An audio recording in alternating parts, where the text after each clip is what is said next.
Hi, John here, the hat guy. So the great toilet paper panic of 2020. The world is going crazy. Absolutely losing our minds. Is the virus worth all of that? Maybe. I don't know. Personally, I don't know anyone that has it. And I don't know anyone who knows anyone that has it. Doesn't mean it's not there. I'm certainly not a doctor and I'm not a scientist. But I do pay attention. And the numbers that are being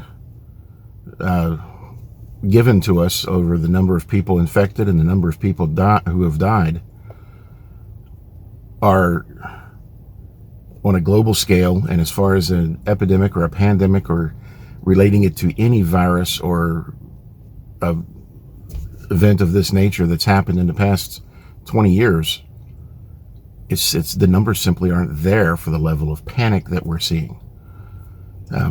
Now, am I concerned about the panic? Yes. Am I concerned about the virus? Not really. So I'm not going to talk about the virus. I'm going to talk about the panic and what's happening. The panic that we're seeing is fueled by the media. That much is obvious to anybody who has been paying attention for a while. Whether it's founded or not at this point is irrelevant. The point is people are afraid. They're afraid because the media has them hyped up into this fear. Personally, I think by the laws of this country, they would be guilty of inciting panic in the population. I don't know how you would charge anybody with that because all of them are guilty across the board, with very few exceptions. But that's rather irrelevant. The point is they have stirred up the fear and people are panicking. They're buying toilet paper. They're stocking up. I still don't see the connection for toilet paper. If I thought I was going to be quarantined for a while, yeah, I might think of toilet paper, but the first thing I'm going to think of is food, canned food, stuff that won't perish. I live in a part of Florida. If you live in Florida, that you're aware of hurricanes and you know how to prepare for them, and you see something coming, you stock up on some water and some canned food and maybe throw a couple of jars of peanut butter and some bread around so that if the power goes out for a week, you'll be okay. Usually we don't need that stuff and we laugh about it afterwards. But the rest of the country is seeing that particular level of fear, but on a much bigger scale. Not only is it countrywide, it's worldwide. And people don't know what to do. They buy the toilet paper because it makes them feel better, like they're prepared somehow. You're really not. What's really going on?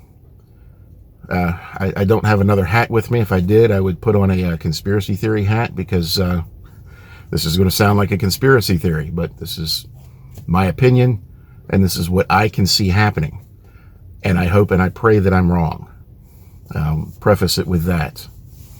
If you look at history and different countries, Germany 100 years ago, the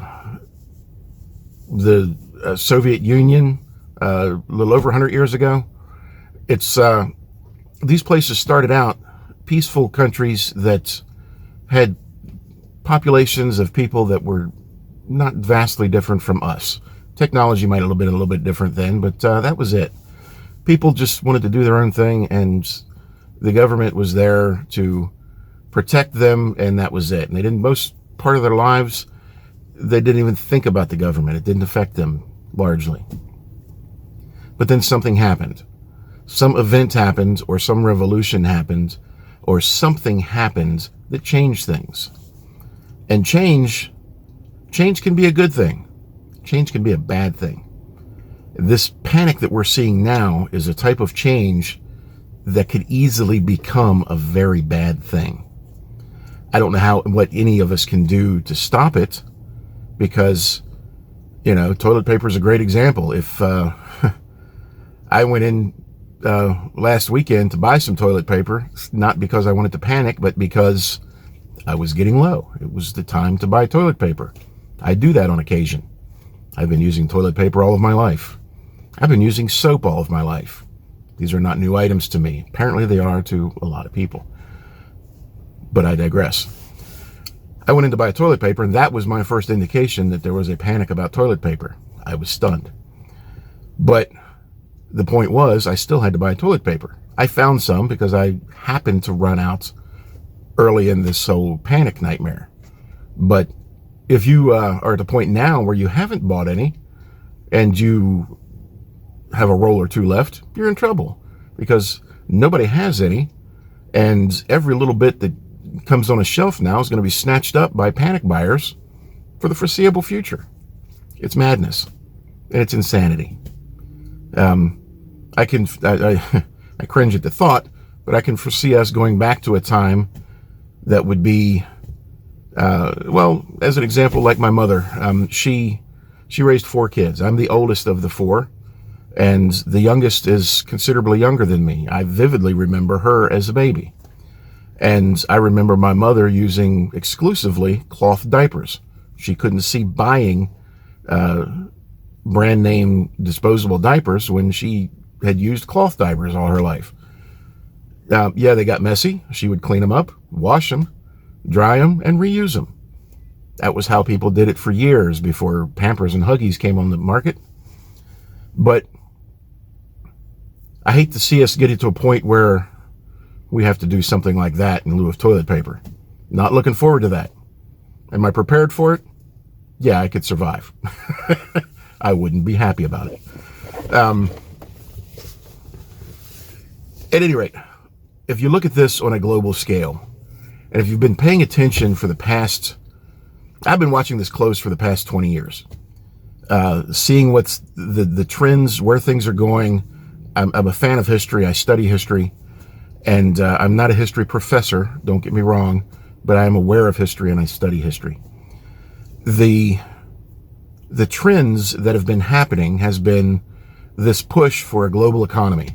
We hear that all the time in the news, and the global economy is doing this, or the global economy is doing that. Well, the global economy is tanking right now, just like the American economy is tanking. And it's planned, and it's being done with a purpose and a reason.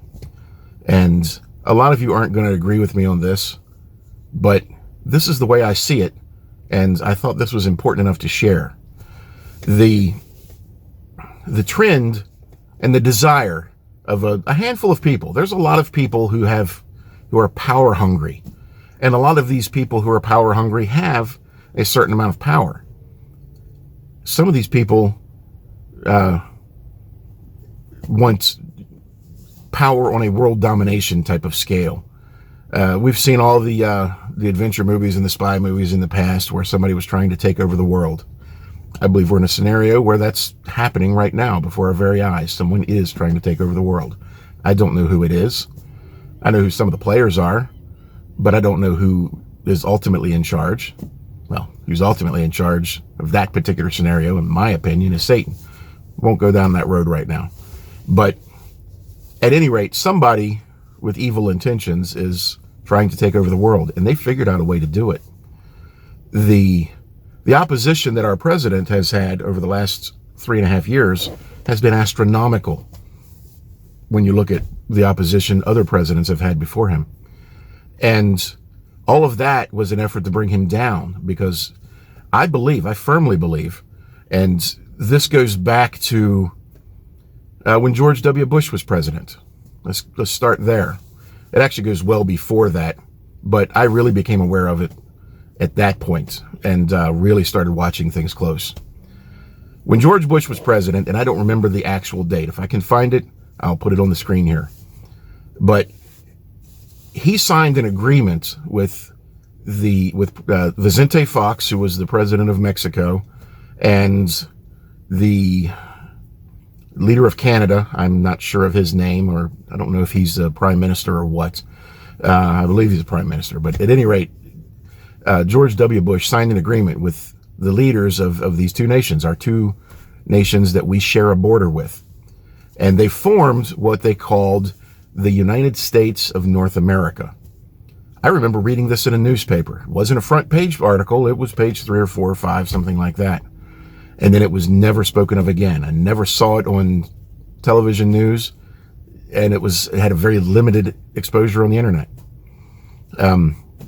But they signed this agreement, and then they put it on a shelf and put it away, and nobody's heard of it since. I wouldn't be surprised if somebody rolls that agreement out sometime this year. Wouldn't surprise me if the UN rolls that agreement out and reminds us of it, or someone acting on their behalf. The European Union is another prime example. That's a group of, I think it's 21, 22 nations, whatever their number is right now that England has left with Brexit. But might be 27 comes to mind. I don't know what the number is, and it's a fluid number, so the number's mildly irrelevant. But at any rate, basically the continent of Europe has formed this agreement called the European Union. We're aware of them. That's this travel ban that went into effect, that goes into effect today, actually. Today is Friday, with travel to and from Europe, is because of the European Union. The two biggest countries that have this virus that caused the great toilet paper panic of 2020 are, I think it's Italy and Greece. But all of those countries in the European Union have free travel like we do from state to state. I can drive from Florida to Georgia or South Carolina or Texas or Washington State, and no one's going to stop me because we have free travel between the states. The European Union is the same way between the different countries. It's the same concept.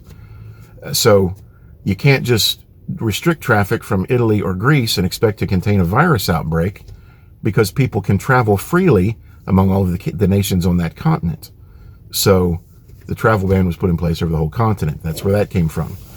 But this fear that I have is that kind of thinking is going to get us in trouble. The panic buying, sports events are shutting down. The NBA has canceled the rest of its season. The Final Four has been canceled. The Major League Baseball has decided to cancel spring training and postpone their season. Soccer has done the same thing in this country. The TPC, which is the Players' Championship at Sawgrass in Ponte Vedra Beach, which is very close to where I live. I don't live in Ponte Vedra, but it's within a 15-minute drive. And they've closed it to all spectators, which has never happened. And there's rumor that they're going to cancel it altogether. And that may have happened by the time this is aired. As of right now, if the decision has been made, I haven't heard it. But the state of Maryland has issued a decree, is the only way that I can describe something like this, banning any gathering of people above 250. A friend of mine owns a business in a neighboring town in West Virginia, who was planning on being at this event this weekend. He has some amazing barbecue and ribs and brisket and all this stuff. He smokes meats. Well, he was planning on being at that event as a vendor, and he's already purchased everything, and he's already started preparing everything. So he's got all of this meat that was supposed to be at an event that would draw in thousands, if not tens of thousands, and be able to feed all of them if they choose to come to his particular booth. But that was all canceled. So now he's stuck with all of that. And that's something he's got to deal with in a rapid fashion. Now, the community that he's in is a great community, and they will come together and they will help him. But how many other businesses out there are going to fail for the very same reason? If the community doesn't come together and help him, his business will fail. His store will close, and he will be without an income at that point for his family and all of the families of the people that work for him. That's one example, but it's a very good example. If schools have shut down for weeks, for a period of weeks or months, some of them have canceled the rest of the year altogether. Businesses are closing. Businesses are being urged to close. Colleges have decided they're going to do all of their courses online. At least the local colleges here are. People are being urged to not get together in groups. I work a job. I don't make a lot of money. I live paycheck to paycheck like most Americans do. If my business decides to shut, and it's not my business, if the company I work for decides to close their doors because of this panic for a couple of weeks or a month or more, that's it. I don't know what I'm going to do. I'm going to be, I'll be on the street like a lot of us will. I heard a statistic, and this was probably 20 years ago, that the average person, the average American, was 3 months away from bankruptcy. I think that number was probably true 20 years ago. I think that number is probably a lot different today. I think the average person is probably 4 or 6 weeks from bankruptcy. Maybe even less than that. The reality is we can't afford to lose our paychecks. We may have a little bit of savings, but how fast will you go through that savings? It's going to disappear quickly. How fast are you going to go through whatever you've stocked up? Not going to last forever. What are you going to do? These travel bans that are going into the other countries, and and don't get me wrong, as a general rule, I don't have a problem with travel bans. President put a travel ban in on certain Muslim countries. I applaud that. I cheer him on with that completely. What I have a problem with is the panic that has resulted in this latest group, and that panic includes some travel bans and some other things. I'm not having a problem with travel bans on that scale. What I have a problem with is what's coming next. Because what's coming next, if you follow the panic and you see trends, I mean, a person by himself is pretty smart. People as a group are stupid. They panic, and their fears build off the fears of those around them, and it reaches a catastrophic level in a rapid fashion. And we're seeing that firsthand. What would come next? What would come next would be quarantine starting to happen. People will say, all right, well, we're not going to allow you to go about, you need to stay in your home. There's rumors of that already. We're going to make everybody stay in their home for 14 days or a month. All right. A lot of people can't survive that economically, I might say. You won't survive that economically on any kind of scale for any period of time. And the panic that would ensue over that. People would start getting arrested just for driving to the store because they ran out of peanut butter. You'll start seeing border guards pop up around cities and towns and state borders and different communities. The state police will set up a roadblock somewhere, and you'll have to pass through this roadblock, and you'll have to show your papers, just like you did in the Soviet Union if you were there, and you traveled. If you wanted to travel from whatever your town was to Moscow, you had to have papers that gave you permission to do that. We've never seen that in this country, but it could be coming. With the kind of panic that we're seeing, that level of craziness could easily be coming. And the next step beyond that is a government that Bernie Sanders would be proud of. He applauds the Soviet Union style of government and would love to see that in this country. That's where we're headed, regardless of who's president. President Trump doesn't want that. He doesn't want anything close to that. But the society and the panic of society is pushing us in that direction. It's not something that can end well.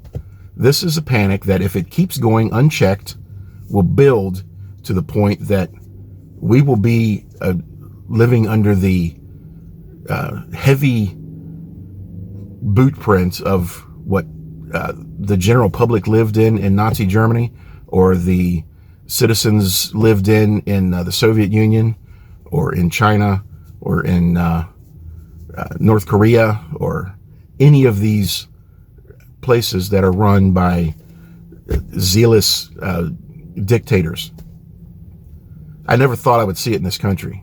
I've thought about it on an abstract level, but never did I think it would actually happen in this country in my lifetime. But I'm seeing the early stages of it, and you are too. The Bible tells us that in the end times, there will be a one world government, and it will be made up of 10 nations. Well, you've got this agreement that George Bush signed with Mexico and Canada, forming one nation. That's all of one continent, one nation. You've got the European Union, all of one continent, one nation. Doesn't take a lot of thought to see where this could go. The UN has the world divided up into 10 regions for response to different emergencies. And I could easily see this panic reaching a level where the UN, with the support of strong nations like this one, or like Russia or China, or any of these big nations, I could see the UN taking power and these countries readily giving it up. If we enter a panic mode and we stay in this panic mode, pardon me. No, I don't have the coronavirus. I have a dry throat. Been talking for 20 minutes and my throat's dry. If we see the panic increase and continue for any length of time, and businesses start to close down and the economy flattens out and tanks, we will see a depression that will make the Great Depression look like a bad weekend. That's the direction we're headed. And if we head in that direction, then and we continue down that road, you'll have a catastrophe on your hands. The country will collapse. The world economy will collapse. And when the world economy collapses, the only people that are not really truly going to be affected by it are the third world nations, because they're not really participating in it all that much anyway. They're worried about themselves for good reason. I think we would do well to follow their example, at least in a lot of ways. But we've built this for ourselves. We can't get out of it overnight, and panic has already started. The outcome is not good, in my opinion. We need to stop the panic. We need to stop the insanity. We need to roll back our fears and realize that there's been only a handful of people died in this country of this virus total. There's not been many worldwide. You know, there are more than 1,000 people die from the common flu on a global scale every single day. More than 1,000. Do you know how many people, according to the CDC and a report that they issued on March 9th, 2020, that was this past Monday, that report stated that the coronavirus, this current version of the coronavirus, the COVID-19, I believe is what it's called, on a global scale, 54 people die daily. 54 is a lot lower than the common flu, which is over 1,000. Yes, 54 people is a lot of people. Granted, I'll give you that. But this planet has 7 billion people on it. The level of panic that we're seeing would be something that I could understand if we were experiencing something like the bubonic plague or the Black Death back in the Dark Ages, where nobody knew how to fight it, nobody knew how to stop it, and people were dying by the thousands every day. That's not what we're seeing. Do you know that half of the people who have died in this country, and like I said, it's a small number. It's a 2-digit number, and it's a small 2-digit number. I don't know the exact number today. The number I heard was 3 days ago. But the number of people that have died in this country, half of them were extremely elderly people with compromised immune systems in a single nursing home in one area. All of them in the same nursing home. That's half of the people. Okay, those are people that are going to be in a dangerous situation around just about any virus or any flu. The common cold would be a dangerous thing for people of that nature to be in. I have several friends who have a similar situation. Good friend of mine in Georgia, he's worried sick about this, and he has every right to be.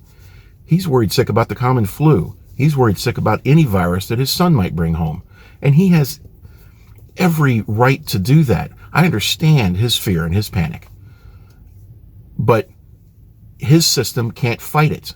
The average person can. The CDC, the Centers for Disease Control, has told us that there's a survival rate of greater than 99% if you contract this virus.